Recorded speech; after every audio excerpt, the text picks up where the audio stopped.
भजो भजो हरि नाम, जप लो निरंतर हरि हरि नाम। प्रभु के भजन सा है नहीं कोई दाम, ऐ मन सुमिरन कर पाले हरि का धाम। हरि भजो भजो हरि नाम, जप लो निरंतर हरि हरि नाम। भज लो निरंतर प्रभु जी का नाम।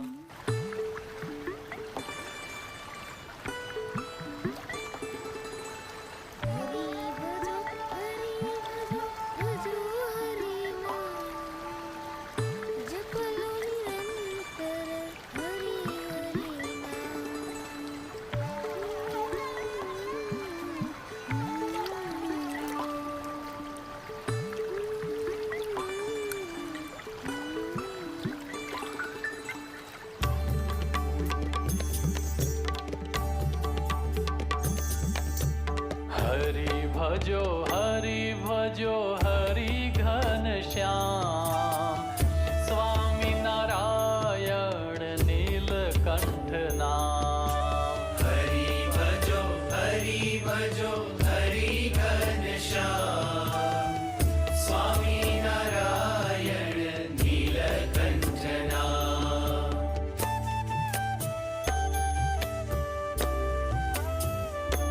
है सर्वोपरि दिव्य राजे अक्षरधाम, करता साकार स्वयं सहजानंद श्याम। सर्वोपरि दिव्य राजे अक्षरधाम, करता साकार स्वयं सहजानंद श्याम।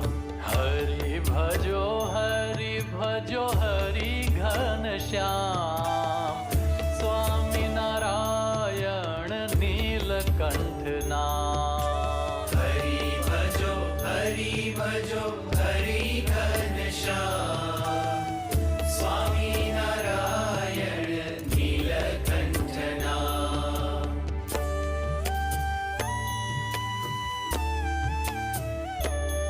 है प्रगट मुक्तिदाता गुणातीत धाम, अक्षर ब्रह्म संत सोहे शाश्वत विराम। प्रगट मुक्तिदाता गुणातीत धाम, अक्षर ब्रह्म संत सोहे शाश्वत विराम। हरि भजो हरि घन श्याम, स्वामी नारायण नीलकंठ नाम। हरि भजो हरि घन श्याम, स्वामी नारायण नीलकंठ नाम। भजो तप मूर्ति नीलकंठ नाम। भजो तप मूर्ति नीलकंठ नाम।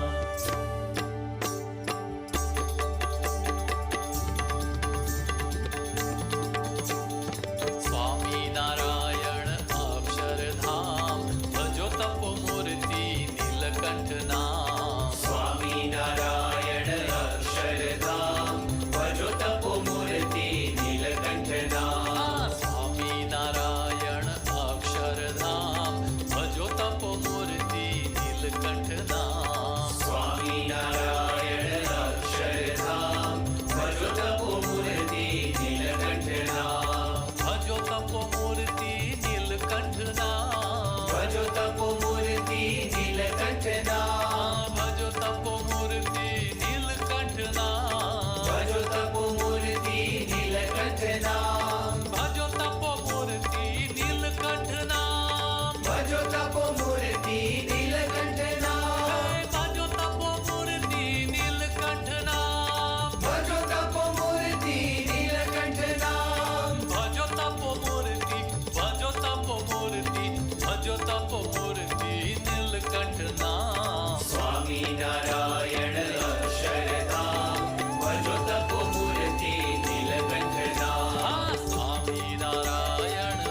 भजो तपोमूर्ति नीलकंठ नाम।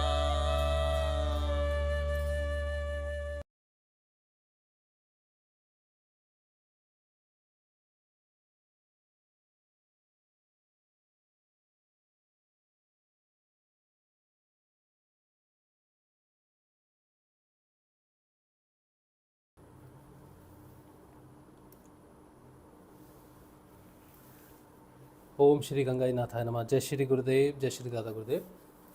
आप सबका बहुत बहुत स्वागत है आज के सत्संग में। मेरा नाम राजशिव है और मैं एक सिद्ध योग साधक हूँ। सिद्ध योग की साधना से जो परिवर्तन आते हैं उनके आधार पर जो है हम बात करते हैं, सत्संग करते हैं। चलिए, तो आज का सत्संग हम शुरू करेंगे। हम श्रीमद् भागवत अध्ययन कर रहे हैं और उसमें आज हम पढ़ेंगे भगवान श्री कृष्ण और माँ रुक्मिणी का विवाह पढ़ेंगे। तो शुरू करेंगे। अगर बीच में किसी का कोई प्रश्न रहा तो हम फिर वो प्रश्न पर भी बात कर लेंगे, ठीक है। तो हम शुरू करेंगे श्रीमद् भागवत का अध्ययन। चलिए,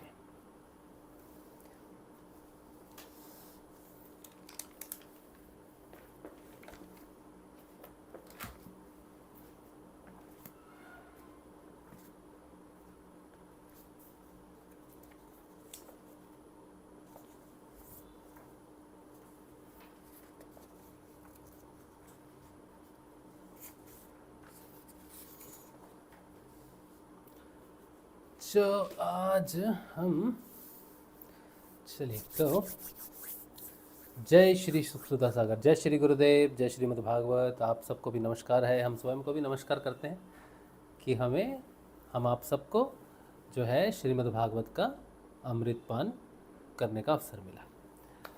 आज हम पढ़ेंगे 54वां अध्याय, दशम स्कंध। और रीना पूछ रही हैं, आपकी तबीयत ठीक हो गई क्या भाई?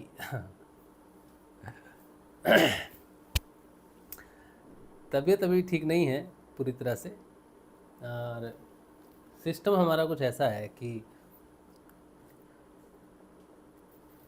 एक बार अगर सिस्टम हिल जाता है, बहुत पुरानी बीमारी है, 2001, अब 25 साल हो जा रहे हैं, बहुत पुरानी समस्या है।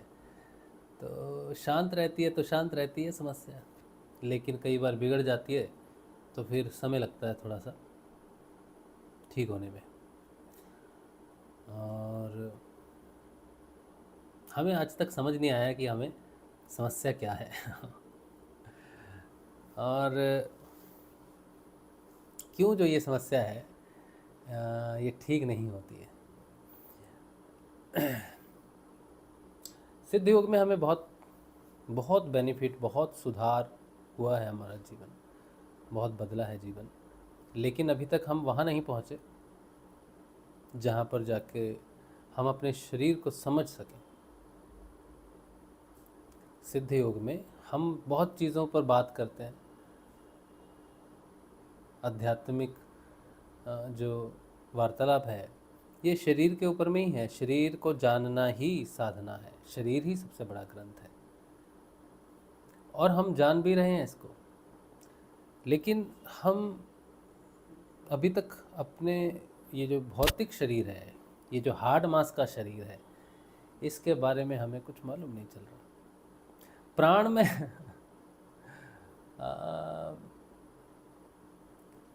बाकी जितने भी शरीर हैं, जैसे सत्य में है, चित्त में है, आनंद में है, विज्ञान में है, मनो में है, प्राण में है, इन सब के बारे में हम कुछ ना कुछ जानते हैं,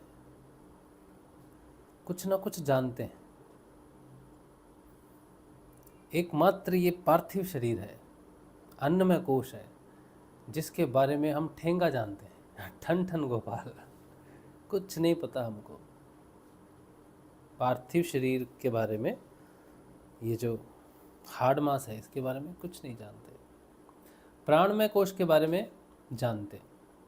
प्राणमय कोश पर थोड़ा कंट्रोल करना हो, थोड़ा चेंज करना हो, या फिर अपने अनुसार थोड़ा सा उसको बदलना हो तो हम उस पर काम कर सकते हैं।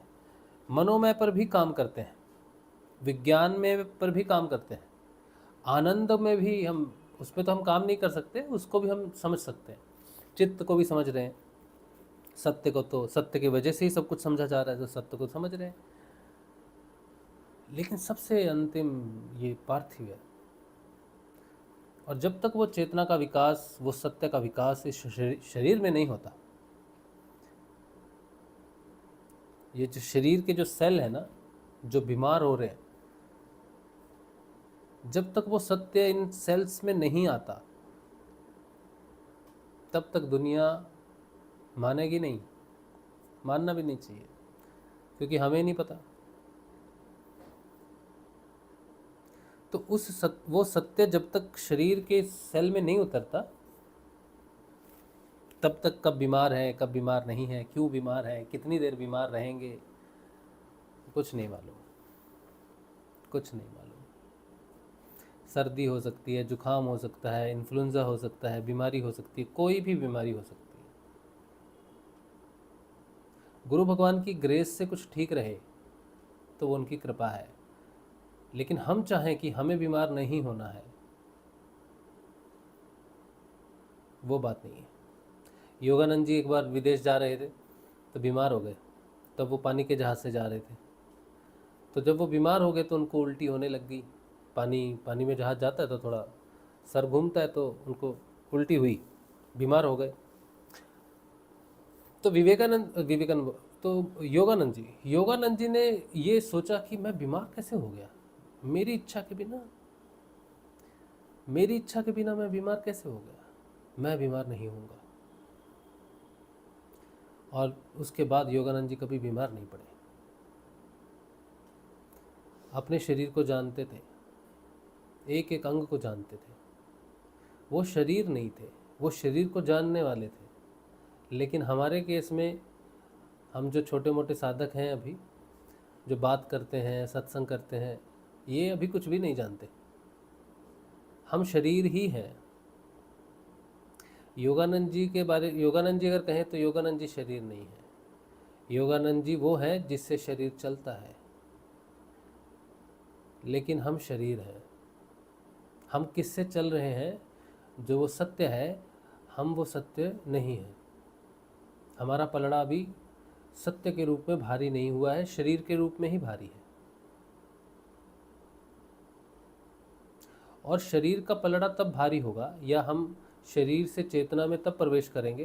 प्रवेश तो आंतरिक रूप से साधना के हिसाब से तो वो आत्म चेतना ठीक कर रही है जो कुछ भी कर रही है, लेकिन हम उसको करते हुए देख रहे हैं साक्षी रूप से।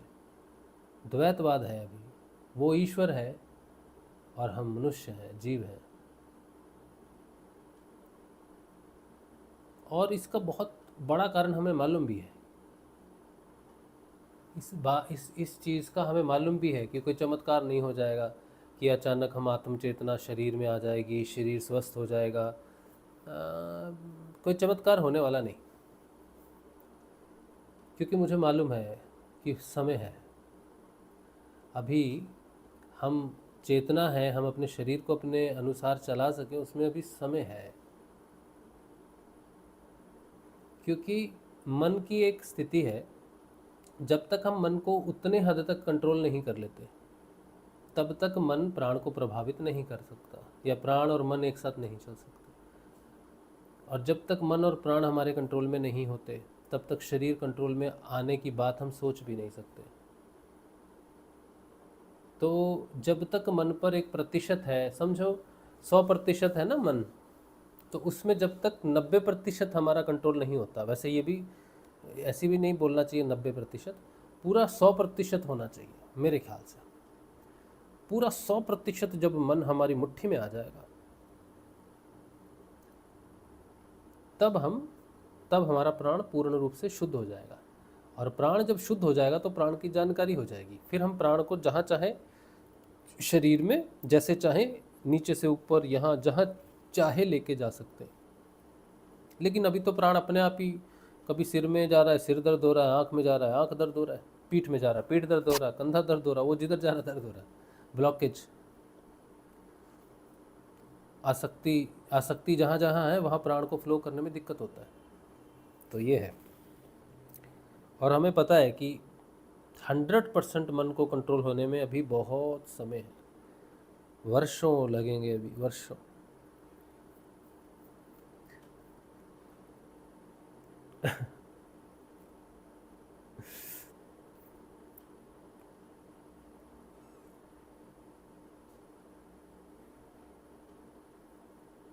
अभी कुछ भी अपनी इच्छा से नहीं हो रहा, अपने आप हो रहा जो हो रहा, साक्षी है।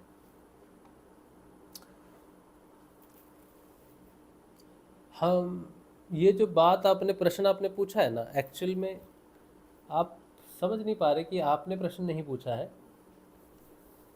आपके माध्यम से गुरुदेव ने प्रश्न पूछा है।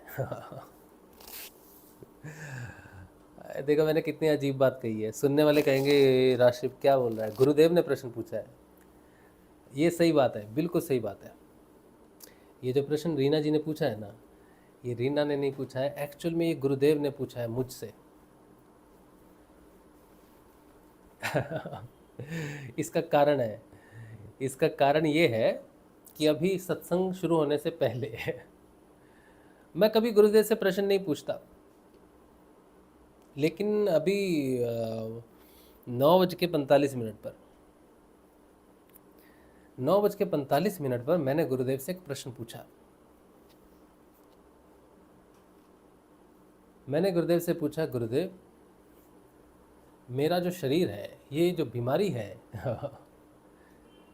इसका क्या क्या क्या कारण है इसका, और ये क्यों नहीं जा रही है, या कब जाएगी, या ये बीमारी मुझे कब छोड़ेगी, जो 25 साल से मुझे पकड़ के है। कोई तो तरीका होगा, कोई तो कुछ तो सिस्टम होगा कि इसको ठीक किया जा सके। ऐसा मैंने मूर्खतापूर्ण प्रश्न पूछा गुरुदेव से। और ये मूर्खतापूर्ण प्रश्न है, ये मैं जानता हूँ, लेकिन मैंने फिर भी पूछा गुरुदेव से कि गुरुदेव ये बताओ, आप तो मेरी हर बात का जवाब देते हो, ये प्रश्न जवाब तो मुझे दे, आप जो भी बोलोगे आंसर तो मेरे अंदर से ही आएगा। प्रश्न का उत्तर तो मेरे अंदर से ही आएगा, तो इस प्रश्न का उत्तर मुझे दो। आप तो तुरंत देते हो, कभी समय नहीं लगता। ये प्रश्न और ये उसका समाधान। आज लेकिन मैं अपने अंदर से कोई उत्तर नहीं जानना चाहता। आज मुझे अपने अंदर से कोई उत्तर नहीं जानना है, मुझे बस आपसे ही जानना है कि कब तक चलेगी ये जो बीमारी है। ये शरीर अस्वस्थ होता है मेरा, मुझे बीमार होना अच्छा नहीं लगता। मुझे सबसे बुरा लगता है बीमार होना, बिल्कुल अच्छा नहीं लगता मुझे। अगर मुझे खांसी हो, जुखाम हो, गला खराब हो, आंख दर्द हो, कुछ छोटी सी छोटी खराश, फोड़ा, फुंसी भी हो तो मुझे बिल्कुल अच्छा नहीं लगता। मुझे रोग एकदम अच्छा नहीं लगता, एकदम अच्छा नहीं लगता। पहले ऐसा नहीं था, लेकिन पहले ऐसा नहीं था। पहले हम बीमार रहें तो लगता था हाँ जी रहे हैं, लेकिन अब हमको बीमारी अच्छी नहीं लगती। चाहे वो बुढ़ापा हो, बुढ़ापा भी एक बीमारी है। बूढ़ा हो रहे हैं हम, बूढ़े हो रहे हैं ना, 45 साल के हो गए, 46वां चल रहा है, तो बूढ़े हो रहे हैं धीरे धीरे। तो बूढ़ा होना हम नहीं चाहते, ऐसी बात नहीं है, लेकिन बूढ़ा क्यों होंगे, क्यों बूढ़े होंगे, क्यों प्राण धीरे धीरे कम होंगे, क्षीण होंगे? नहीं, प्राण स्वतंत्र होने चाहिए, शरीर स्वतंत्र होना चाहिए। और ये बुढ़ापा, ये बीमारी है, और ये बीमारी हमको नहीं चाहिए। हम स्वस्थ रहना चाहते हैं और शरीर हमारे हिसाब से रहे, ऐसा हमारा ऐसा हमारा सोच है। और इसीलिए हमें किसी भी प्रकार की बीमारी पसंद नहीं है।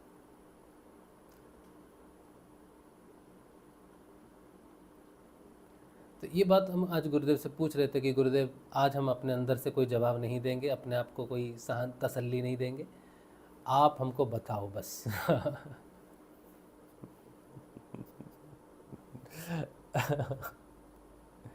तो रीना ने प्रश्न पूछा और जवाब देखो मैं खुद ही दे रहा हूँ। इसीलिए मैंने कहा कि रीना आपने नहीं पूछा, मैंने गुरुदेव से पूछा और गुरुदेव ने उल्टा आपके माध्यम से ही मेरे अंदर से ही निकलवा रहे हैं सत्संग में बिठा के, क्योंकि सत्संग में तो मुझे बोलना ही पड़ेगा। सत्संग नहीं कर रहा हूँ, ऐसे ही बैठा हूँ अपने आप से बात कर रहा हूँ तो कुछ भी बोल सकता हूँ तसल्ली के लिए ना, तो मुझे वो तसल्ली नहीं चाहिए। मैं जानना चाहता था कि गुरुदेव आप बताओ बस। तो गुरुदेव ने सत्संग में तो मैं नहीं बोलता, सत्संग में तो भगवान ही बोलते हैं, गुरु जी। तो अपनी ही बात का मैं जवाब दे रहा हूँ, लेकिन पूरी सच्चाई से दे रहा हूँ कि जब तक हमारा मन पूर्ण रूप से शांत नहीं हो जाता तब तक शरीर में परिवर्तन आ नहीं सकता। वो अगर परिवर्तन आ भी गया शरीर में तो वो अस्थायी होगा, टेम्परेरी होगा। बीच बीच में तुम्हें लगेगा कि हाँ तुम अच्छे हो रहे हो, तुम बेटर हो रहे हो, ये वो सो ऐसा लगेगा तुमको, लेकिन क्योंकि वो टेम्परेरी है, मन अभी शांत नहीं है। कोई भी आसक्ति, कोई भी वासना उस शांति को भंग कर सकती है। तो सबसे पहले अगर तुम्हें कुछ जीतना है तो वो शरीर नहीं है। शरीर की बीमारी पर तुम ध्यान केंद्रित मत करो, तुम अपने मन को पहले जीतने का लक्ष्य बांधो कि तुम्हें तुम्हारे मन को जीतना है। और मेरा जो लक्ष्य है वो तुम्हारे मन को तुम्हारे वश में करवाना है। तुम्हारे रोग को ठीक करना वो तुम्हारा काम है। मन तुम्हारे बस में हो जाएगा, प्राण तुम्हारे बस में हो जाएंगे तो शरीर तुम्हारे बस में अपने आप आ जाएगा। ये क्षेत्र तुम्हारा है, इसमें तुम स्वयं काम करना, जैसे करना है, जो करना है स्वयं करना। मेरा कार्य है तुम्हें मन की जीत दिलवाना। मन जीती तो समझो जग जीती।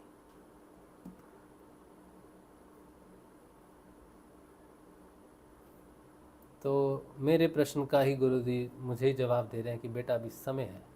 और अभी मैं जान भी गया, मैंने पूछा भी था कितना समय लगेगा, 25 साल तो हो गए और कितना समय लगेगा। तो बस समय यही है कि जब तुम्हारा मन पूर्ण रूप से तुम्हारे वश में हो जाएगा, उसके बाद भी अगर तुम्हारा यह प्रश्न रहा तो फिर बात करना। तो तुम्हारा मन तुम्हारे वश में हो गया, जब तक नहीं होता तब तक चुप रहो, तब तक जैसे अच्छे से अपने आप को रखो, अच्छा खाओ, ठीक है, अच्छा सोचो, नियमित ध्यान करो, सत्संग करो और साक्षी बन के आगे बढ़ो, स्वाध्याय करो। क्योंकि कोई चमत्कार नहीं है, कोई मैजिक नहीं होगा। तुमने अभी कहा अभी तुम ठीक हो गए, वो 2 क्षण, 4 दिन, 10 दिन, 1 महीना, 10 महीना, साल, 2 साल, 10 साल, 20 साल के लिए ठीक होने का कोई मतलब नहीं है। अगर जीवन भर के लिए भी तुम्हें ठीक कर दिया जाए, तुम पूरा जीवन ठीक रहो, तुम्हें बीमारी ना हो, तब भी तुम्हारी उसमें हानि है। कृपा प्रसाद से ठीक होने वाली बात तुम्हें नहीं करनी चाहिए।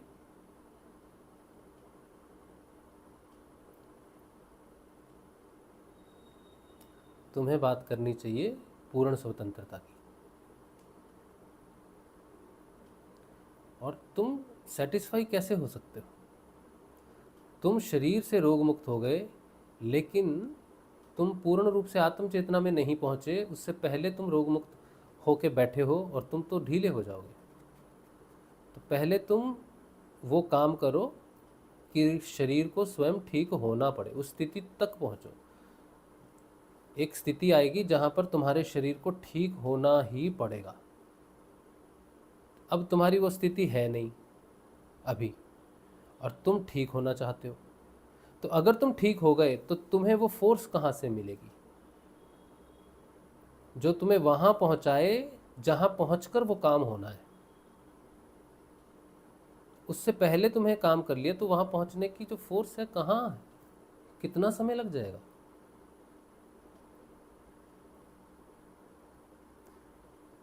तो समय आएगा और शरीर जो है स्वयं ठीक होगा, स्वयं ठीक हो जाएगा।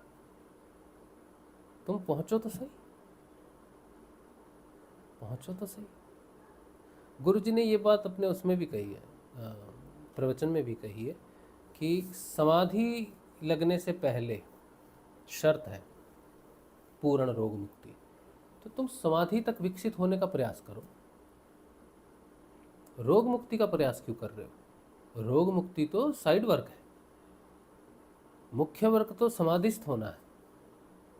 तो तुम्हें पूछना चाहिए कि गुरुदेव समाधि के लिए कैसे आगे बढ़ना है, क्या है सिस्टम?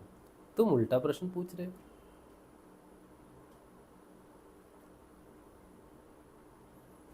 नया साधक ऐसे प्रश्न पूछे तो समझ में आता है।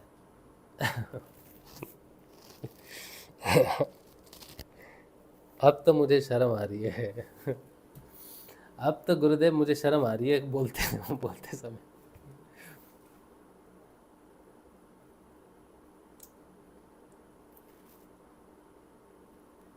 अब तो अब गुरुदेव ना छड़ी भिगो भिगो के मार रहे।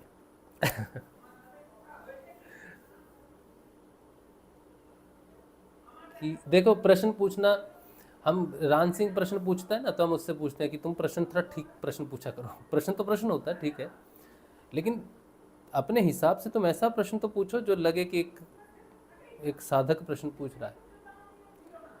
आज वही बात हम भी कर रहे हैं, हमें भी वैसे ही बोला जा रहा है कि कम से कम तुम प्रश्न तो ऐसा पूछो जो तुम्हें शोभा दे।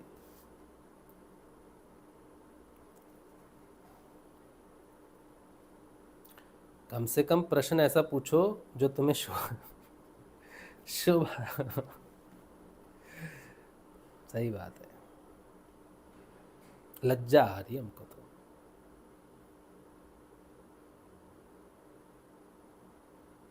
आनी भी चाहिए। बस चलो हो गया गुरुदेव, और पिटाई नहीं। आज इस प्रश्न को बंद कर देते हैं, नहीं तो और परतें खुलेंगी हमारी।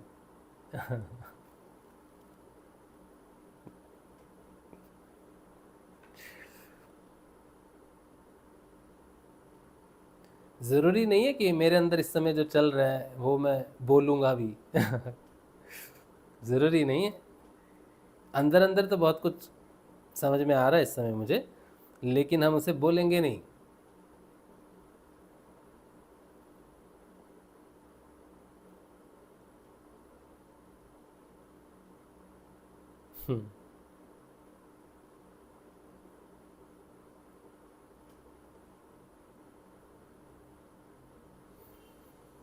ठीक है जी।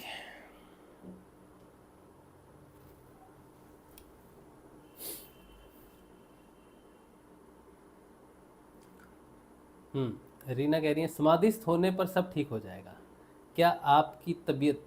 हाँ हाँ हाँ हाँ, समाधिस्थ होने से पहले, गुरुदेव की बात है कि समाधिस्थ होने से पहले जो है ठीक होना चाहिए। ये शर्त है। समाधि लग ही नहीं सकती रोगी व्यक्ति को, ऐसा गुरु जी का मानना है। हमें तो पता नहीं है कि गुरुदेव ने कहा है, किस आधार पर कहा है, लेकिन गुरुदेव ने कहा है तो वही सत्य होगा कि भाई समाधि लगने से पहले पूर्ण रोग मुक्ति होनी चाहिए। और हमें हमारे शरीर को देख के ऐसा लगता है कि समाधि के आसार नहीं है। लेकिन हाँ एक चीज़ है, ये जो शुरू हुआ ना 14 जनवरी से, 14 जनवरी के बाद हम देख रहे हैं कि बहुत तीव्र गति से वो जो एक शक्ति होती है जो ऊपर से नीचे उतरती है। तो समझो वो छोटी पाइप से उतर रही थी, है ना, अब वो मोटी पाइप से उतर रही है। अब बहुत वेग है। अभी जब ध्यान का जो वेग है ना बहुत तेज है। पहले प्राण हल्के हल्के उठते थे ध्यान के समय, ध्यान लगने से पहले प्राणमय कोश में हल्की उछाल रहती थी। अब जो उछाल है वो बहुत जोर है, ठा ठा ऐसा, और सिर पे लगता है, जोर से नहीं लगता कुछ भी। मतलब एक समंदर है ना, एक तो लहर है समंदर की, एक ऐसे से आ रही है, एक ऐसे से आ रही है बहुत तेजी से। तो जब बहुत तेज, जब जैसे आज ध्यान लगा मेरा दोपहर को, तो मैं आप बता दे रहा, आज आपको थोड़ा सा वाक्य आपके साथ थोड़ा साझा कर रहा हूँ मैं। तो आज मैं बैठा था तो उस समय मुझे बहुत ज़्यादा नशा हो गया, आंखें खुल नहीं रही। तो हम बैठ गए दोपहर को। उस समय ये था कि मेरा बेटा जो है वो गेम खेल रहा था कंप्यूटर पे, और उसने स्पीकर लगाया हुआ था। स्पीकर की आवाज़ बहुत तेज़ थी। उसके बाद फिर हमारे यहाँ थोड़ा बाथरूम में काम चल रहा है, वो थोड़ा पाइप वाइप ठीक हो रही है, तो उसमें वो मशीन चला रहा। और उसके अलावा टीवी पर मैच चल रहा था, शायद इंडिया का मैच चल रहा था आज इंग्लैंड के साथ, तो वो भी चल रहा था। तो ये सारी आवाज़ें थी उस समय, और उस समय मेरे को बहुत ज़ोर से ऊर्जा, आंखें बंद होने लगी। तो सारी, मैंने किसी को कहा नहीं कि भाई ये बंद कर दो या ऐसा कर दो, मैंने कहा अगर ध्यान लगना है तो आज ऐसे ही लगे, इतने शोर में लगे तो मज़ा आ जाए, शोर में ध्यान लगना चाहिए। और ऊर्जा तो उस समय बनी हुई थी, मुझे मालूम था कि ध्यान लगेगा, तो मैं बैठ गया। तो वो कंसंट्रेट हो गया और वो प्राण तक पहुंच गया। अब प्राण उठ रहा है, और प्राण जो पहली बार उठा तो हम समझ गए हाँ उठ गया प्राण, और इस समय बहुत तेज से उठा, यहाँ पर लग रहा। तो मैंने समझा अब जाएंगे, लेकिन इतने शोर में कैसे ध्यान में जा सकते हैं, लगेगा ध्यान, प्राण तो उठ गया, पता चल गया कि अब तो लगेगा ही ध्यान। एक बार उठेगा, 2 3 4, बस 5 6 बार नहीं होता, बस 4 5 बार में। तो मैं देख रहा हूँ, एक बार उठा, फिर 2 बार उठा, मैंने कहा अभी तक मैं ध्यान में नहीं गया, 2 बार हो गया, फिर 3 बार उठा, फिर मैंने कहा यार आज लगता है ना इतने शोर में होगा नहीं काम। उसके बाद मुझे पूनम ने आके खिलाया, उसको नहीं मालूम कि मैं ध्यान में हूँ, इतने शोर में कैसे पता चले। तो उसने मुझे हिलाया आके, कुछ बोला, पता नहीं क्या बोला, कुछ बोला, ऑलमोस्ट ध्यान खुल चुका था, ऑलमोस्ट खुल गया था, बाहर आ रहा था मैं उस समय। और जब मैंने आंखें खोली तब मैंने ये रियलाइज़ किया कि अभी ध्यान की जो तीव्रता है देखो वो बढ़ गई है। पहले तो थोड़ी शांति होनी ज़रूरी, थोड़ा बहुत शोर हो तो ठीक है, ध्यान लग सकता है, लेकिन इतने शोर में अगर ध्यान लग गया तो इसका मतलब है कि जो फ्लो है ध्यान में प्रवेश करने का, या कॉन्सेंट्रेशन का, या प्राणों का जो फ्लो है वो बहुत तीव्र है। कितना भी शोर हो बाहर, अगर उस समय प्राण में अगर प्राण को टच कर दिया आपने, प्राणमय कोश में आपकी चेतना प्रवेश कर गई, तो फिर बाहर कितना शोर हो रहा है इससे कोई फर्क ही नहीं पड़ता। बहुत शोर था, बहुत शोर था। वो क्योंकि गेम खेलते ना, ठा ठा ठा ठा ठा चलता, वो सब चल रहा, म्यूजिक बहुत तेज था वो। तो ये बात है कि ये जो वेग है, ये जो फ्लो है ध्यान का, ऊर्जा का, ये पिछले 1 महीने से बहुत तेज हुआ है, बहुत तेज हुआ है। तो परिवर्तन हो रहा है, तीव्र गति हो गई है। अब देखना ये है कि ये साल जो है, ये जो समय जो है, ये कितना और हेल्प करेगा हमारी, समय और कितनी मदद करेगा कि हम अपनी यात्रा में और तीव्र गति से, अकेला मैं अपनी बात नहीं कर रहा, सारे साधक जहाँ जहाँ संसार में साधक हैं उन सबको इस समय का जो फोर्स मिलेगा, जो प्रेशर मिलेगा, उस प्रेशर को, उस फोर्स को हमें कंसंट्रेट करना चाहिए कि हम अपने ध्यान में आगे बढ़ें, समाधि की तरफ आगे बढ़ें, ना कि अपने रोगों पर कंसंट्रेट करें। क्योंकि अगर हमने अपना जो मानसिक कंसंट्रेशन है वो शरीर पर फिक्स किया कि ठीक होना है, तो मुश्किल हो सकती है। शरीर में आराम मिल जाएगा, लेकिन चेतना जिसे जल्दी पहुंचना है और पहुंच के तो उसने नीचे ठीक करना ही है, उसको किसी भी तरह से खंडित नहीं होना चाहिए, विभाजित नहीं होना चाहिए। तो लक्ष्य एक ही होना चाहिए, पूर्ण स्वतंत्रता। सिर्फ शरीर को स्वस्थ करना साधना का कार्य नहीं, पूर्ण स्वतंत्रता। शरीर, प्राण, मन और बुद्धि, ये चारों स्वतंत्र होने चाहिए। और ये तभी हो सकता है जब ऊपर का काम पहले हो। इसीलिए रोगों की तरफ ध्यान देना उचित नहीं है। ठीक है, चलो हाँ आगे चलते हैं। चलो, हम पढ़ रहे थे श्रीमद् भागवत। मेरे ही प्रश्न के कारण, मैंने ही प्रश्न पूछा गुरुदेव से, जिसके कारण जो है इतना समय मुझे ही समझाने में चला गया। आज हम पढ़ रहे हैं 54वां अध्याय 10वें स्कंद का। शिशुपाल के साथी राजाओं की और रुक्मी की हार तथा श्री कृष्ण रुक्मणी विवाह। श्री सुखदेव जी कहते हैं, हे परीक्षित, इस प्रकार कह सुनकर सब के सब राजा क्रोध से आग बबूला हो उठे और कवच पहनकर अपने अपने वाहनों पर सवार हो गए। अपनी अपनी सेना के साथ सब धनुष ले लेकर भगवान श्री कृष्ण के पीछे दौड़ पड़े। वो भगवान श्री कृष्ण आए ना तो माता रुक्मणी का हरण करके ले गए।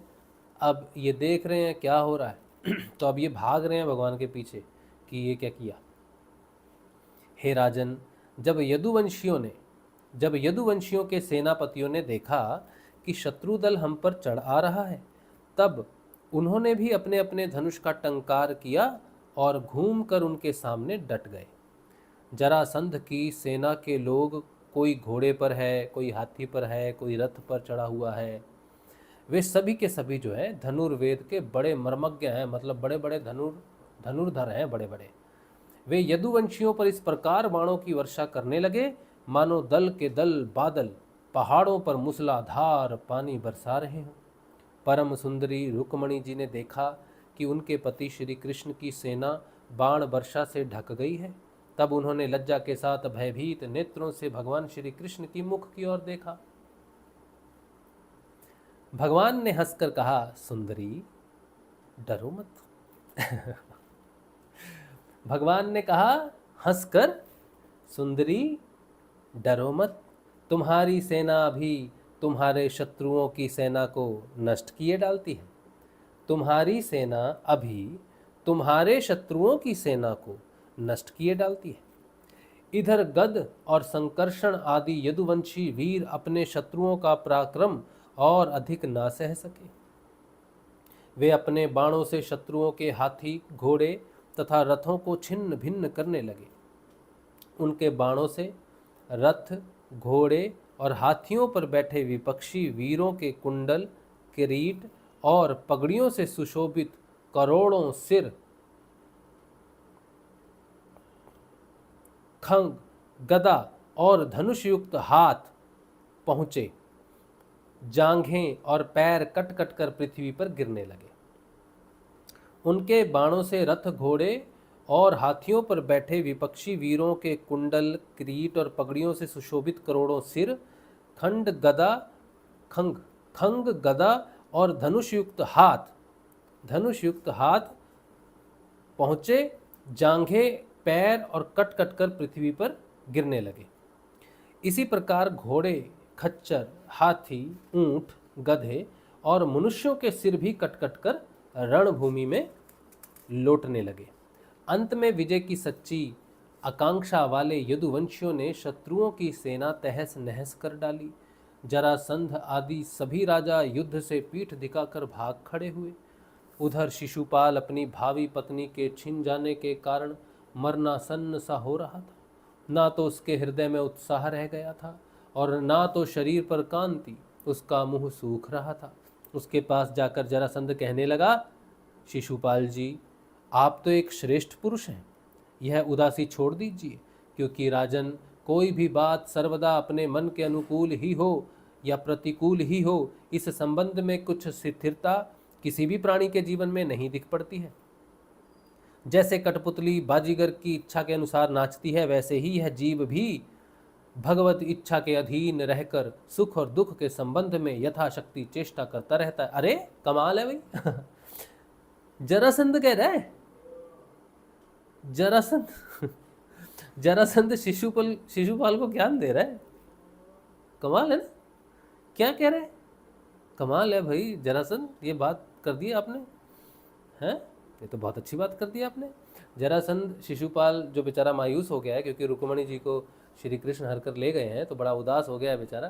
तो उनके मित्र हैं जरासंध, वो क्या बोलते हैं कि जो मनुष्य है वो कठपुतली है भाई, कठपुतली है, जीव है, वो नाचता है भगवत इच्छा पर। ये बात जरासंध बोल रहा है। देखिए, श्री कृष्ण ने मुझे 23 अक्षौणी सेनाओं के साथ 17 बार हरा दिया। मैंने केवल एक बार 18वीं बार उन पर विजय प्राप्त की।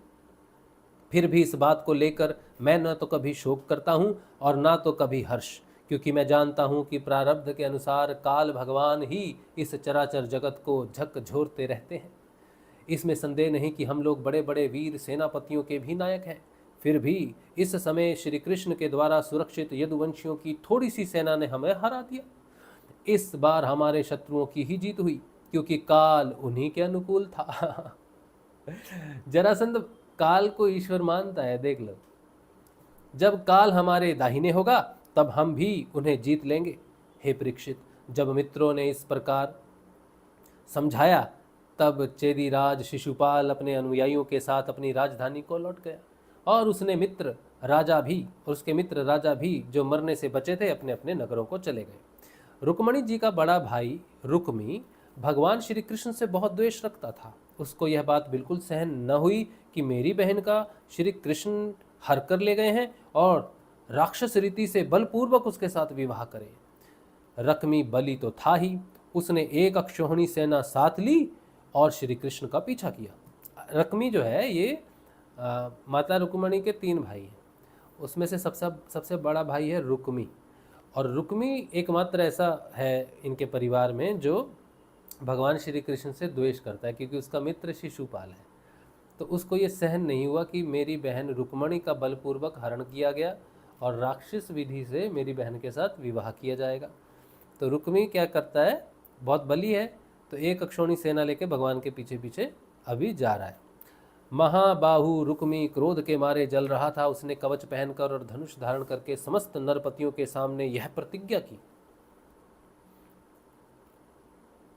रुक्मी ने प्रतिज्ञा की, क्या? मैं आप लोगों के बीच में यह शपथ करता हूं कि यदि मैं युद्ध में श्री कृष्ण को न मार सका और अपनी बहन रुक्मणी को ना लौटा सका तो अपनी राजधानी कुंडिनपुर में प्रवेश नहीं करूंगा। हे परीक्षित, यह कहकर वह रथ पर सवार हो गया और सारथी से बोला, जहां कृष्ण हो वहां शीघ्र से शीघ्र मेरा रथ ले चलो। आज मेरा उसी के साथ युद्ध होगा। आज मैं अपने तीखे बाणों से उस खोटी बुद्धि वाले गवाले के बल वीर्य का घमंड चूर चूर कर दूंगा। देखो तो उसका साहस, वह हमारी बहन को बलपूर्वक हर के ले गया है।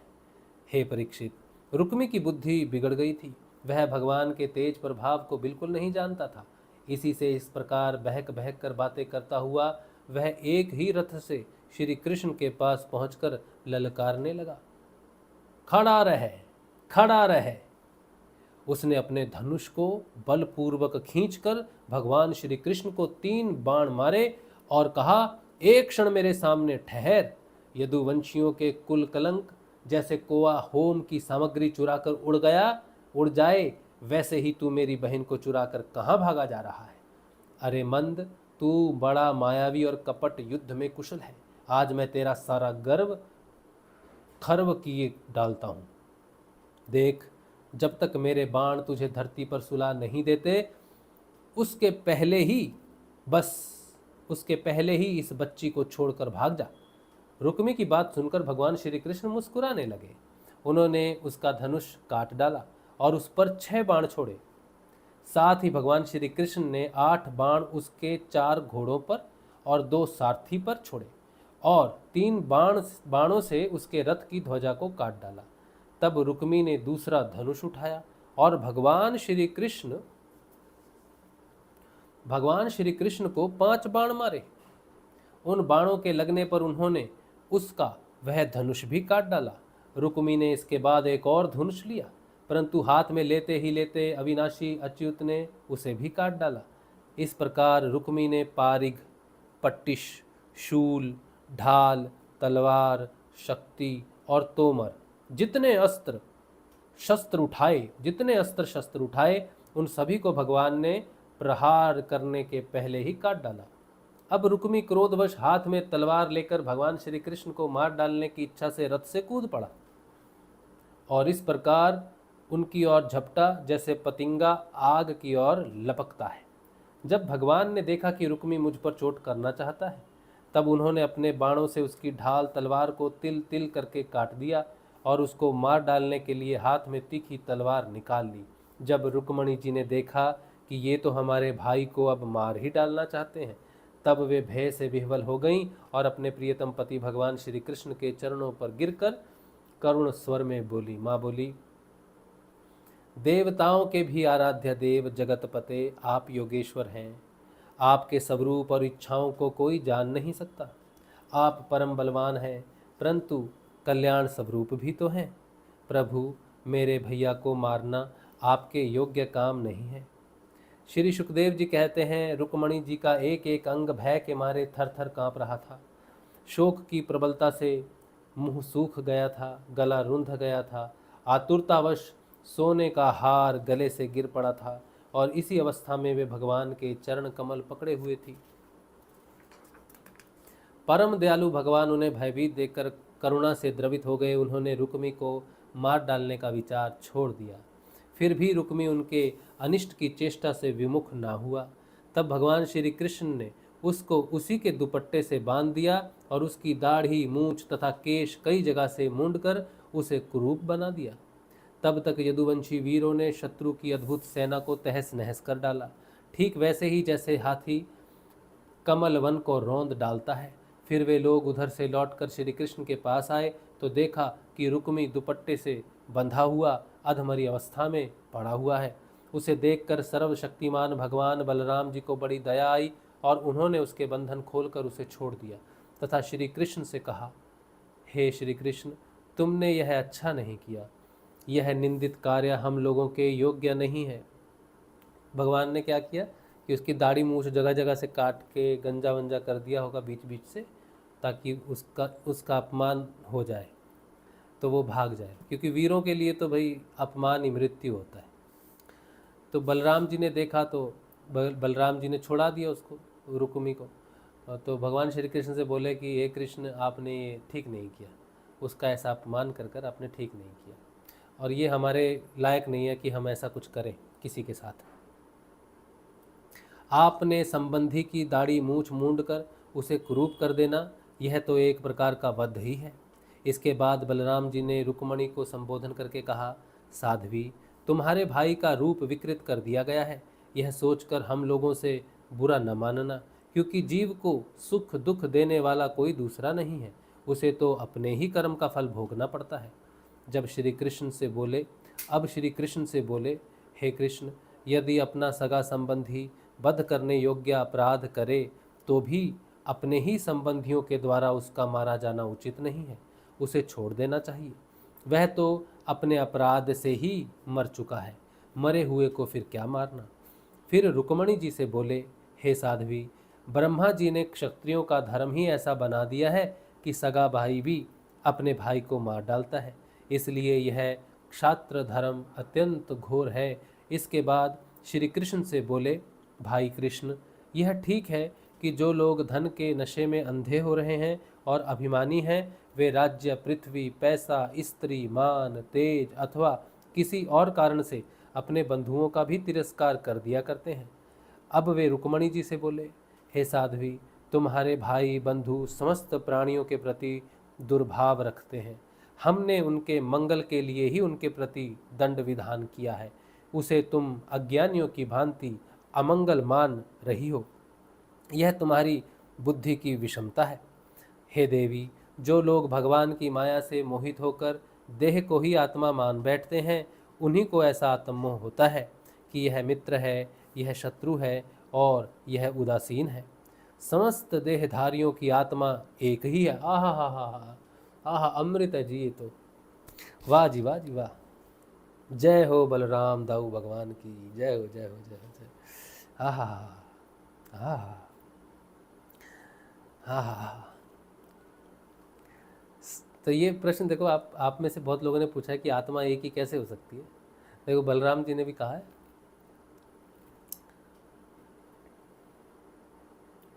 क्या कहते हैं, समस्त देहधारियों की आत्मा एक ही है और कार्य कारण से माया से उसका कोई संबंध नहीं है। आहा, मतलब ये जो माया है, ये जो कारण है, कारक है, माया उनसे निर्लिप्त है। जल और घड़ा आदि उपाधियों के भेद से जैसे सूर्य, चंद्रमा आदि प्रकाश युक्त पदार्थ और आकाश भिन्न भिन्न मालूम पड़ते हैं, परंतु है एक ही, वैसे ही मूर्ख लोग शरीर के भेद से आत्मा का भेद मानते हैं। यह शरीर आदि और अंत वाला है, यह शरीर आदि और अंत वाला है। पंचभूत, पंच प्राण, तन मात्रा और त्रिगुण ही इसका स्वरूप है। आत्मा में उसके अज्ञान से ही इसकी कल्पना हुई है और वह कल्पित शरीर ही जो उसे मैं समझता है उसको जन्म मृत्यु के चक्कर में ले जाता है। हे साध्वी, नेत्र और रूप दोनों ही सूर्य के द्वारा प्रकाशित होते हैं। सूर्य ही उनका कारण है, इसलिए सूर्य के साथ नेत्र और रूप का ना तो कभी वियोग होता है और ना संयोग होता है। इसी प्रकार समस्त संसार की सत्ता आत्म सत्ता के कारण जान पड़ती है। समस्त संसार का प्रकाशक आत्मा ही है। फिर आत्मा के साथ दूसरे असत पदार्थों का संयोग या वियोग हो ही कैसे सकता है? जन्म लेना, रहना, बढ़ना, बदलना, घटना और मरना, ये सारे विकार शरीर के ही होते हैं, आत्मा के नहीं। जैसे कृष्ण पक्ष में कलाओं का ही क्षय होता है, चंद्रमा का नहीं। परंतु अमावस्या के दिन व्यवहार में लोग चंद्रमा का ही क्षय हुआ कहते सुनते हैं। वैसे ही जन्म, मृत्यु आदि सारे विकार शरीर के ही होते हैं, परंतु लोग उसे भ्रमवश अपना अपने आत्मा का मान लेते हैं। जैसे सोया हुआ पुरुष किसी पदार्थ के ना होने पर भी स्वप्न में भोक्ता, भोग्य और भोग रूप फलों का अनुभव करता है, उसी प्रकार अज्ञानी लोग झूठ मूठ संसार चक्र का अनुभव करते हैं। इसलिए साध्वी, अज्ञान के कारण होने वाले इस शोक को त्याग दो। यह शोक अंतकरण को मुरझा देता है, मोहित कर देता है, इसलिए इसे छोड़कर तुम अपने स्वरूप में स्थित हो जाओ। इतना सुंदर भगवान श्री बलराम जी ने इतना सुंदर बोला है। देखो, हमने सत्संग के शुरू होने से पहले कहा था ना कि हमको रोग अच्छा नहीं लगता, बूढ़ा होना, बूढ़े हो रहे हैं, ये भी बूढ़े क्यों होंगे, क्योंकि शरीर हम क्यों बुरा लग रहा है हमको? बीमार होना, बूढ़ा होना, रोगग्रस्त होना, प्राणों का क्षीण होना, कम होना, शरीर का सुस्त होना, ये हमें ख़राब लग रहा है। हमने कहा था ना शुरू में, अब हमें अच्छा नहीं लगता है। लेकिन एक्चुअल में अभी देखो, बलराम भगवान ने जो बात कही है उसके अनुसार वो जैसे हमें बता रहे हैं कि ये तो अज्ञानता है, ये तो अज्ञानता है कि तुम इसलिए उदास हो कि तुम्हारा शरीर क्षीण हो रहा है, रोग हो रहा है। तुम शरीर को समझ बैठे हो कि तुम हो। ये तो इसका धर्म है शरीर का, बीमार होना, है ना, फोड़े फिंसियाँ, रोग शोक, ये तो शरीर का धर्म है। और तुम इससे जुड़ गए हो, तुम स्वयं को शरीर मान रहे हो, इसलिए तुमको अच्छा नहीं लग रहा है। तुम स्वयं को आत्म स्वरूप समझो। बहुत छोटा सा फर्क है। हालांकि हम ये मानते हैं कि हम शरीर नहीं है, और मैंने ये खुद भी एक्सेप्ट किया है कि अभी हमारी चेतना शरीर में ही है, क्योंकि शरीर से वो भाव रूप में तो अलग हुए हैं, भाव रूप में अलग हुए हैं, जिसके कारण ध्यान या साक्षीपन है, लेकिन चेतना के रूप में जो है पूर्ण रूप से उस पलड़े में नहीं गए, आत्मा के पलड़े में नहीं गिरे अभी तक शरीर के पलड़े में ही है। इसी भाव से ही हमने बोला था। और बलराम भगवान ने भी इसी तरह से उपदेश दिया है कि बेटा, ये तो शरीर है, शरीर के साथ जुड़कर तुम खिन्न क्यों हो रहे हो, दुखी क्यों हो रहे हो? मत हो दुखी। बहुत बहुत बारीक सा समझाने का अंतर है, बहुत समझने के लिए बहुत बारीक सी लाइन है, अगर हम समझ सकें तो। बहुत सुंदर कि कोई बात नहीं, इट्स ऑल राइट, तुम शरीर नहीं हो, आत्मा हो, आत्मा। गुरु जी कहते हैं, बलराम जी बिल्कुल वही बात कह रहे हैं कि तुम शरीर नहीं हो, आत्मा हो, आत्मा। गुरु जी की बात है। देखो कितना सुंदर हमारे प्रभु गुरुदेव जी कितने दयालु हैं कि हमारे मन में उस समय वही भाव प्रकट करते हैं जो उन्होंने हमें, जिस चीज़ का अध्ययन हमें करवाना है, जिस चीज़ की शिक्षा उन्होंने हमें देनी है, वही भाव हमारे अंदर, वही प्रश्न हमारे अंदर प्रकट करते हैं, ताकि हमारे संशय जो है वो अध्ययन से ख़त्म हो सके। ऐसी कृपा है भगवान की, ऐसी कृपा है गुरुदेव जी की, ऐसा सत्संग है पवित्र कि हमारा अध्ययन हो, हमारा स्वाध्ययन हो, हम अपने अंदर झांक सकें, तो हमारे अंदर उन प्रश्नों को जन्म दिया जाता है। उन प्रश्नों को हम, क्योंकि हम अपने आप को समझ सकें, इसलिए प्रश्न होना बड़ा ज़रूरी है। अगर ये प्रश्न आज ना होता तो आज का ये अध्ययन इतना संगीन नहीं होता, इतना गहन नहीं होता। एक अध्ययन को सघन अध्ययन बनाना एक गुरु जी का ही कार्य है। बहुत सुंदर, बहुत सुंदर। श्री सुखदेव जी कहते हैं, हे परीक्षित, जब बलराम जी ने इस प्रकार समझाया तब परम सुंदरी रुक्मणी जी ने अपने मन का मैल मिटाकर विवेक बुद्धि से उसका समाधान किया। रुक्मी की सेना और उसके तेज का नाश हो चुका था, केवल प्राण बच रहे थे। उसके चित्त की सारी आशा अभिलाषाएं व्यर्थ हो चुकी थी और शत्रुओं ने अपमानित करके उसे छोड़ दिया था। उसे अपने विरूप किए जाने के कष्टदायक स्मृति भूल नहीं पाती थी। अतः उसने अपने रहने के लिए भोजकट नाम की एक बहुत बड़ी नगरी बसाई। उसने पहले ही यह प्रतिज्ञा कर ली थी कि द्रुपदी श्री कृष्ण को मारे बिना और अपनी छोटी बहन को लौटाए बिना मैं कुंडिनपुर में प्रवेश नहीं करूंगा। इसलिए क्रोध करके वह वहीं रहने लग गया। हे परीक्षित, भगवान श्री कृष्ण ने इस प्रकार सब राजाओं को जीत लिया और विदर्भ राजकुमारी रुक्मणी जी को द्वारका में लाकर उनका विधि पूर्वक पाणी ग्रहण किया। हे राजन, उस समय द्वारिकापुरी में घर घर बड़ा ही उत्सव मनाया जाने लगा। क्यों ना हो, वहाँ के सभी लोगों का यदुपति श्री कृष्ण के प्रति अनन्य प्रेम जो था। वहाँ के सभी नर नारी मणियों के चमकीले कुंडल धारण किए हुए थे। उन्होंने आनंद से भरकर चित्र विचित्र वस्त्र पहने दूल्हा और दुल्हन को अनेकों भेंटों की सामग्रियां उपहार में दी। उस समय द्वारिका की अपूर्व शोभा हो रही थी। कहीं बड़ी बड़ी पताकाएं बहुत ऊंचे तक फहरा रही थी। चित्र विचित्र मालाएं, वस्त्र और रत्नों के तोरण बंधे हुए थे। द्वार द्वार पर दूब, खील आदि मतंग मंगल की वस्तुएं सजाई हुई थी। जल भरे कलश, अर्गजा और धूप की सुगंध तथा दीपावली से बड़ी ही विलक्षण शोभा हो रही थी। मित्र नरपति आमंत्रित किए गए थे। उनके मतवाले हाथियों के मत से द्वारका की सड़क पर गलियों का छिड़काव हो गया था।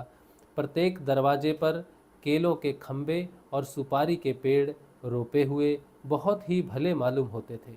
उस उत्सव में कुतूहलवश इधर उधर दौड़ धूप करते हुए बंधु वर्गों में कुरु, सृंजय, कैकय, विदर्भ, यदु और कुंती आदि वंशों के लोग परस्पर आनंद मना रहे थे। जहाँ तहाँ रुक्मणी हरण की ही गाथा गाई जाने लगी। उसे सुनकर राजा और राजकन्याएं अत्यंत विस्मित हो गई। महाराज, भगवती लक्ष्मी जी को रुक्मणी जी के रूप में साक्षात श्री लक्ष्मीपति भगवान श्री कृष्ण के साथ देखकर द्वारकावासी नर नारियों को परम आनंद हुआ। 55वां अध्याय प्रद्युम्न का जन्म और शंबरासुर का वध, ये हम कल पढ़ेंगे। अच्छा, इसमें एक जगह पर एक बड़ी सुंदर एक बात आई है जिससे मुझे एक छोटी सी बात याद आई है, हम आपके साथ शेयर करते हैं। आजकल 2-4 दिन से हो रहा है क्या कि हमको अचानक एक सुगंध आती है। इससे पहले हमें कभी नहीं आई। एक सुगंध आती है, जैसे आप वो धूप जलाते हो ना, अगरबत्ती नहीं, गीली धूप जो होती है ना, उसकी खुशबू होती है ना। तो यही कमरा है, इसी कमरे में यहाँ हम सत्संग करते हैं, थोड़ा रियाज वगैरह करते हैं। गुरुजी का रूम है ये। तो अचानक से आती है सुगंध, वो धूप की सुगंध आती है और एक ही सांस में आती है बस। सुगंध आई और मैंने जैसे ही ध्यान दिया सुगंध कहाँ से आ रही है, वो गायब। मतलब इतनी ही देर आती है कि ऐसा लगता है कि हमें कोई भ्रम हो रहा है, सुगंध का हमें कोई भ्रम हो रहा है, क्योंकि एक ही सांस में क्यों आएगी सुगंध, आएगी तो खुल के तो आए। ऐसा 2-3 बार हो चुका है। वो वही सुगंध है, सेम सुगंध।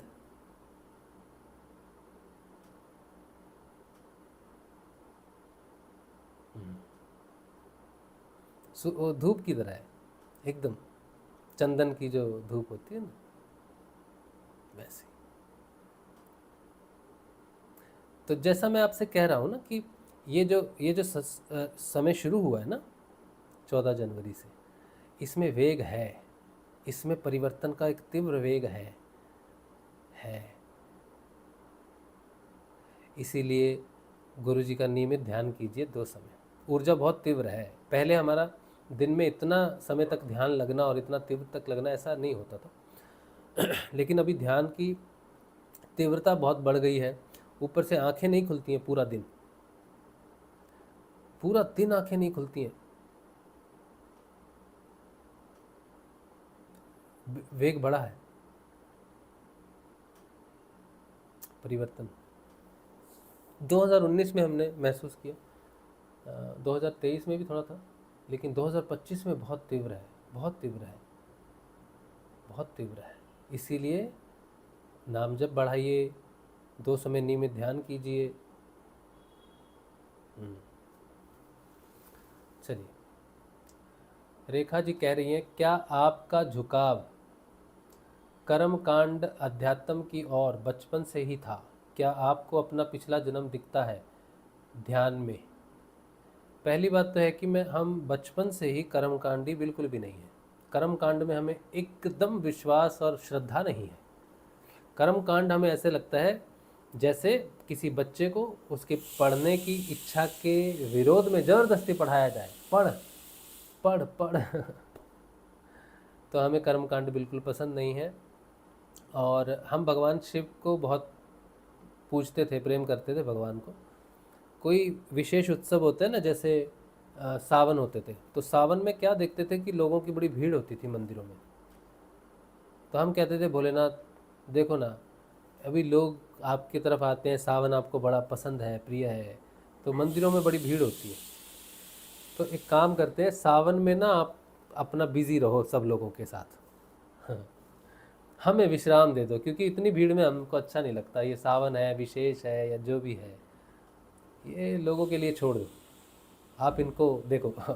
जब सावन ख़त्म हो जाएगा, जब आपके मंदिर में कोई नहीं आएगा, पूरा साल किसी ने नहीं आना, सोमवार को आएंगे या सावन में आएंगे, बाकी दिन तो कोई नहीं आएगा। वो दिन हम वापस अपना प्रेम शुरू करेंगे। तो कोई विशेष दिन होता था, शिवरात्रि है, हालांकि हमने शिवरात्रि की है कई बार। एक बार तो हमने अपनी पत्नी के साथ जब की, पूरी सही तरह से की थी, तो शिवरात्रि मनाई, मंदिर जाना, ऐसे करना। लेकिन हमको शिव भगवान से हम बहुत क्लियर कट ही हमारा अंडरस्टैंडिंग था कि विशेष दिनों पर हमको तकलीफ़ नहीं देना, विशेष दिनों पर अपने जो सीजनल भक्त होते हैं उनको जो प्रेम देना दे दो। हम परमानेंट हैं, हम आराम करेंगे, सीज़न के बाद आएंगे। लेकिन भोलेनाथ ने एक बार बहुत बहुत बहुत बड़ा धोखा दिया। भोलेनाथ ने क्या किया कि हम कभी, देखो आप यकीन करो, मैं जब कलकत्ता आया 2005 में, ठीक है, तो भोलेनाथ का बहुत ज़्यादा प्रेम था हमारा कि ऐसे मंदिरों में जाएं, भोलेनाथ के मंदिरों में जाएं, सब जगह जाएं। तो कलकत्ता में आके हमने किसी से पूछा कि यहाँ पर भोलेनाथ का सबसे बड़ा मंदिर कौन सा है? तो बोले यहाँ पर एक मंदिर है भगवान का, शिवलिंग है, और क्या नाम है,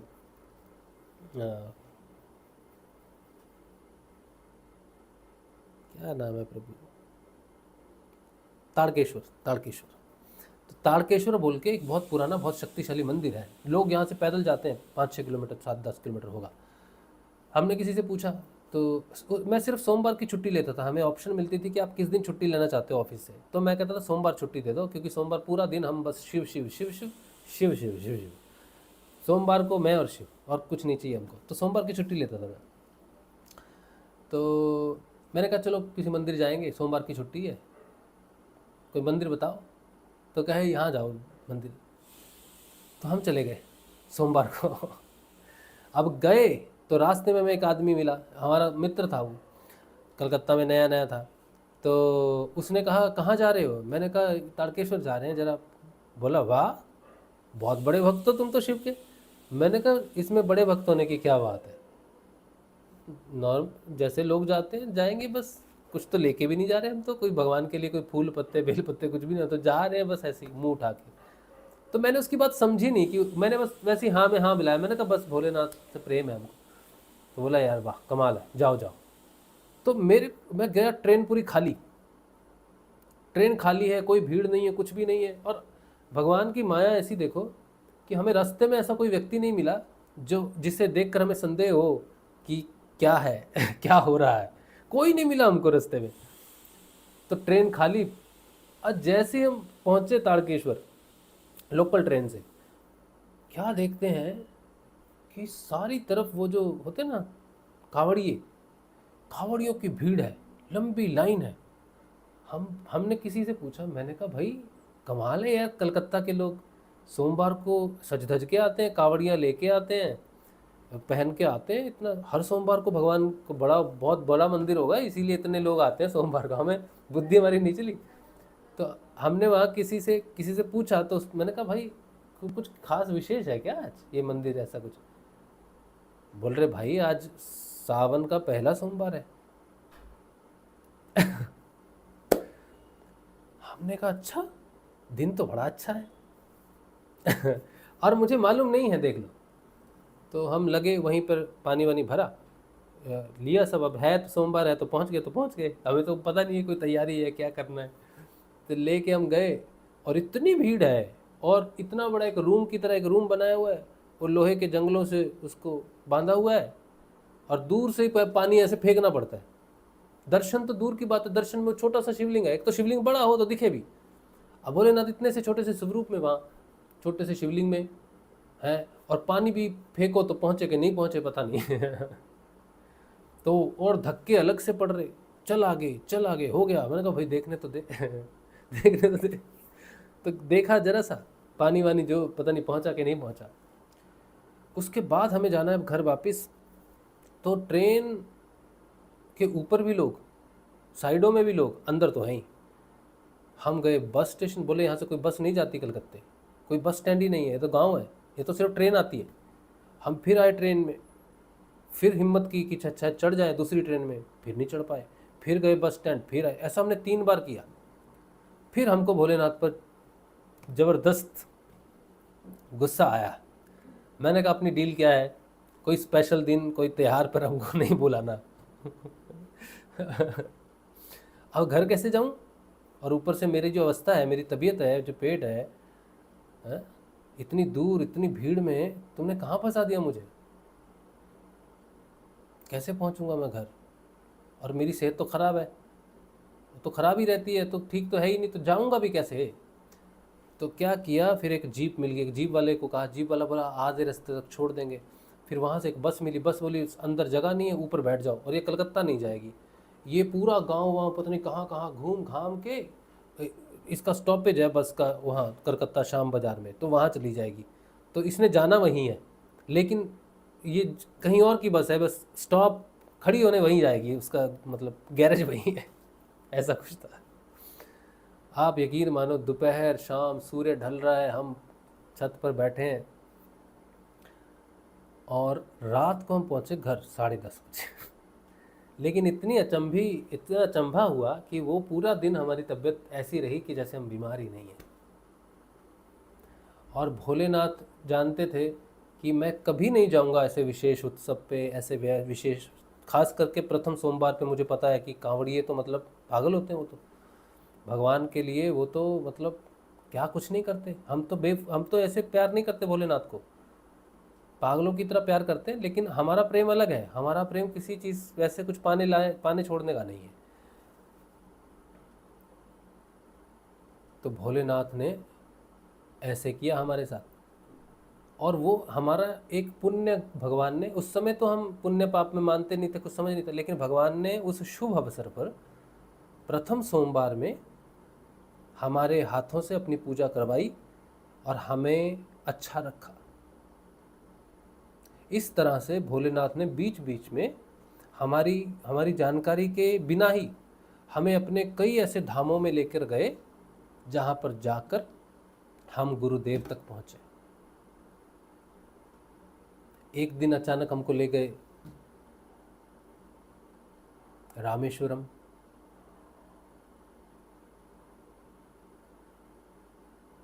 ले गए हमको। हम गए थे बिजनेस के सिलसिले में, लेकिन रामेश्वरम ले गए, तमिलनाडु गए थे। तो इस तरह से भोलेनाथ ने हम जैसे बुद्धिहीन व्यक्ति से तपस्या करवाई है। हमने की नहीं, हमने भोलेनाथ की भक्ति की हो, हम ऐसा कह नहीं सकते, ऐसा दुस्साहस हमारा नहीं है। भोलेनाथ ने हमसे कान पकड़कर, बाल पकड़कर करवाया है काम।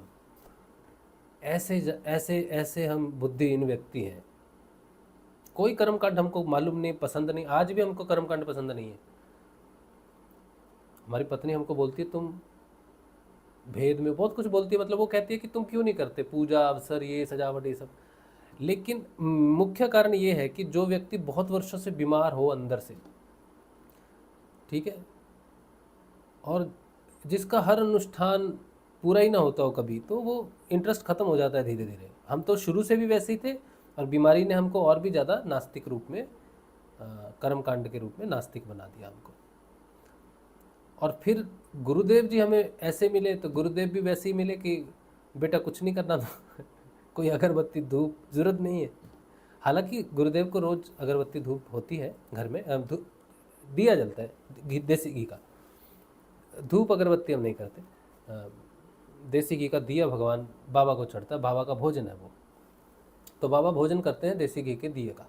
और सभी को लगाना है, मैं ऐसा कोई भ्रम नहीं फैला रहा। हमें ऐसा लगता है कि बाबा को हम क्या खिलाएं, कोई मिश्री खिलाता होगा, कोई फल खिलाता होगा, कोई कुछ खिलाता होगा। हमारे पास अब वो नहीं, तो हम अपने भगवान श्री गुरुदेव को, हमारे भोलेनाथ को हम घी का भोजन लगाते हैं। यही कर्मकांड है जीवन में। इसके अलावा गुरुदेव को नमस्कार करना, गुरु जी को प्रार्थना करना और ध्यान करना, दूसरा कोई कर्मकांड हमारे जीवन में नहीं है और ना ही कभी था। एकमात्र भोलेनाथ की तपस्या हमने जो किया होगा, वो जल चढ़ाना, वो शिव तांडव, वो सब जो भी करते थे उस समय सो करते थे। ठीक है जी। तो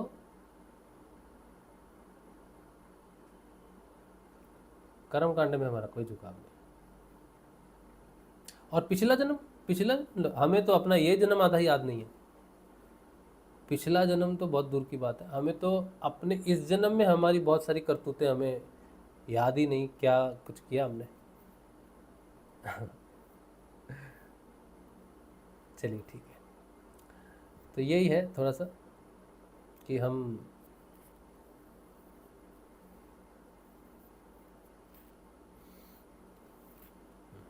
ठीक है। चलिए, तो आज का सत्संग यहीं रख देते हैं भगवान श्री गुरुदेव के श्री चरणों में, और कल मिलेंगे हम लोग कल के ध्यान में और कल के सत्संग में। ठीक है, चलिए। जय श्री गुरुदेव, जय श्री दादा गुरुदेव।